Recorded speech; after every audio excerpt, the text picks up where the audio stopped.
Hey folks, Grayson here from Wildwood Honeybee Farms, and this evening we are going to be checking our swarm, and we did a video a while back.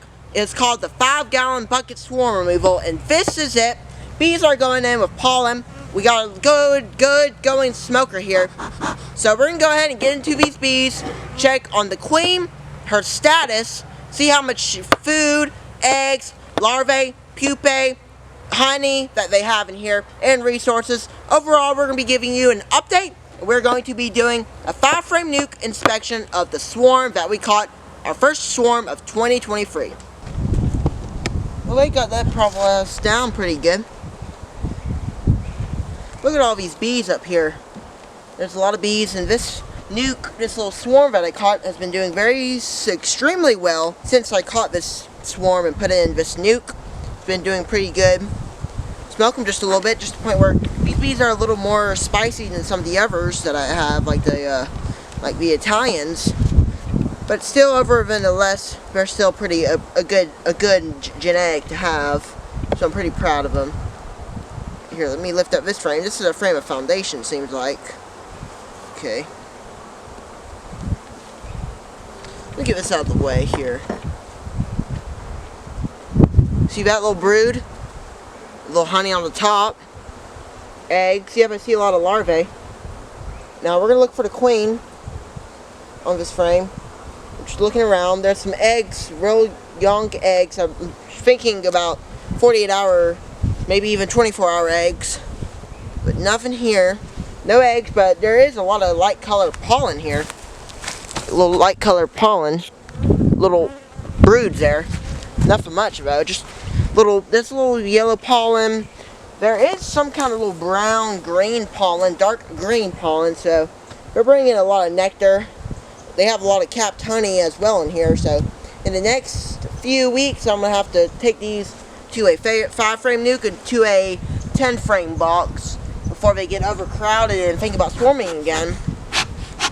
Because if you don't provide enough room, nukes will decide to swarm, but mostly they won't. I'd say a 10-frame will. These bees are definitely pretty aggravated down in their hive. We're going to go to this frame, get it out pretty quick. I'm working pretty fast to get in here and out to get the video done, and just to keep them less agitated. Faster I get in here, faster I work, faster I get out of here.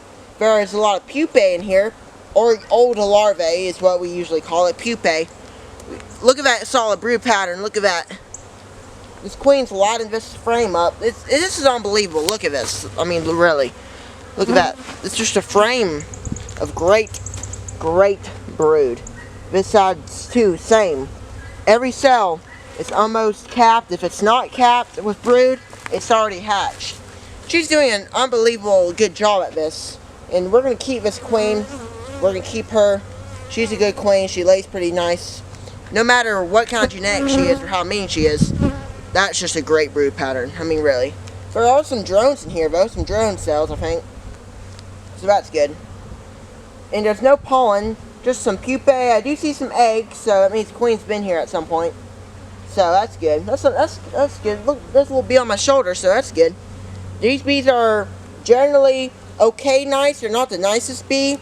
I think they are like a spicy Russian, but they may be a spicy Italian. You know, there are spicy Italians out there. Just because southern bees are more spicy bees, just because they're down south, our bees down south are just much more spicy than the bees up north. I don't know why. But up north they do have some pretty spicy bees, but who knows? I have no idea. We're gonna let that be a mystery. If these bees could get out of the way, I wouldn't have to smash some of them. Get out of the way, bee. There's not much propolis right here, so I see a bee walking with pollen in here, so that's good. Alright, this is a frame I wanted to show. This is a frame I added like 2 weeks ago, and I mean, this frame is just loaded with so much brood. This is just a real good frame. It's heavy. And I'm going to show you guys this. This is like unbelievable how good this is. Look at that. Solid brood pattern. Same on this side. This is a great brood pattern. I'm very proud of this queen. This queen is definitely going to keep the hive thriving. Now we're going to just scout for the queen, but I can tell she's been here. There's eggs, there's cat brood, there's larvae, there's pupae. So much different things to indicate that the queen is in here. There's a lot of beekeepers beginner beekeepers in fact, who always think that you have to find the queen in order to make sure there is a queen there. And you don't have to always find the queen, folks.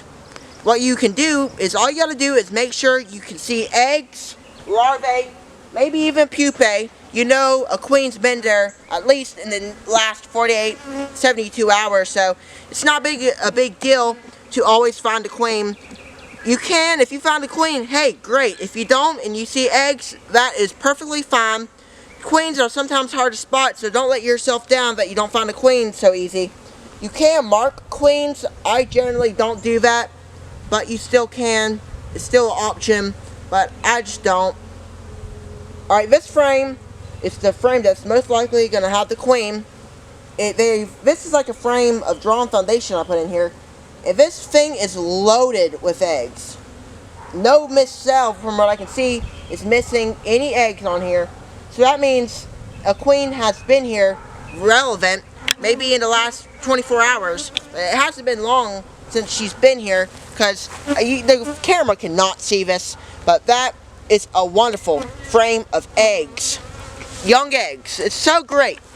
A great frame right there, indeed. Before you keep watching the video about the swarm removal and inspecting and giving you an update on this hive, please give me a thumbs up. That gets me pumped and thrilled to make you more daily content and make you more informative content and showing you what's going on in my apiary and hopefully teaching you something about catching swarms or maybe even bees in general. Now let's get back into that hive. So we're scouting for the queen and I do not see her. So like I said, it doesn't always matter if you found a queen or not. I'm just looking for her just because I just want to see her again, but I actually came in here like 48, 72 hours ago and here we got her. We got her on this frame. I told you she was going to be here. She's right here. I don't know if the camera can see it. There's just a little queen right here walking along the frame. That's a great queen right there. She's big. She's a good mated queen. And I really like her for this laying pattern that she's doing. So this is it, folks. This is the hive. This is the nuke. And this is what it is actually looking like. There's a good queen in here. It's unbelievable how good they adjusted to this little nuke box after being in a 5-gallon bucket. And I mean, for real, there was not much bees in that 5-gallon bucket. I mean, seriously, it really wasn't that big of a hive. I really wasn't that impressed with it. But now, I mean, now I'm impressed with it. It's unbelievable. It has a lot of bees coming in with pollen. It's just unbelievable. A lot of honey. Very good producers of comb. And I'm just proud of them. I really like this hive. And this hive, I think, is going to be a goer. It's going to be a good hive.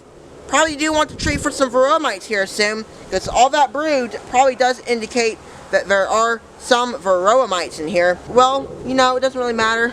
But at the same time, we do want to make sure those levels are down. So in the next week or two, we're going to come down here. We're going to test. Make sure there's not a big mite count in here. And really see actually how good of a mite count these bees have, or if it's too insane, we have to just treat them with Apivar or Apigard. I'm more of a fan of Apivar, to be honest, just because it's easier, it's simple, no temperature relevant, so it's just so simple. I don't have to worry about that stuff. But Apigard is good for slowing the queen down, like breaking the brood queen cycle. So that's what Apigard's good for. And Apivar is a great suggestion. It is using chemicals. I forgot the exact thing. I think it's Thymol. Correct me on that in the comments. Oh, there we go. These bees are probably not that big of a happy bee, so we're going to go ahead and close them up. Go and get them done. That's it. A lot of brood and a lot of bees. It's hot out here. It's around, what's the degree? I think it's around 75 degrees. I'm sure it feels like. Not a hot day, not 80 degrees, but this week I think one day is like 82 degrees. And hey, if you're curious, I'm using this for the time being to cover this hole because I'm feeding 1-to-1 gallon bucket feeder. And you guys know about that. I've been starting to use pail feeders instead of just jars and candy boards. And many of you asked why. Well, main reason is they drink way too fast of this one small little 8-ounce jar of 1-to-1 sugar water. So I mean, it was insane. I had to go out there 3 times a day to refill it. So I put a 1-gallon pail on here, and it lasted about 5 days, and they drank it all. So that's why I'm feeding 1-gallon buckets, if you're curious. We're done out here. It's hot. We're going to go ahead and close up these bees and get out of here, and maybe go along to some other hives and see what they're doing. It's a great day out in the bee yard. Very warm and nice. But this is an update of the 5-frame nuke. You know, it's looking good. A lot of bees coming in with pollen. A lot of worker bees, a lot of nurse bees. A good laying queen. Alright fellas, we just got out of the swarm hive, the 5-frame nuke, and it is looking fabulous. There are so many bees, a good laying queen. There's nothing else I can say about it. It is just wonderful. If you guys enjoyed, before you enter off to another one of my videos, please give me a thumbs up. That provides me some more pumped up and thrilled to make you more videos, more daily content. Maybe daily content. I usually upload every 2 days, something like that. But if you guys enjoyed, make sure to go check out my other video about the swarm removal of this certain nuke. I'll leave it in the description, and also I'll leave it in the pinned comment. And hey, I'll leave it right here for you guys to go watch. If you haven't watched it, go watch it now. I'll see you on the next video. Take care, everybody.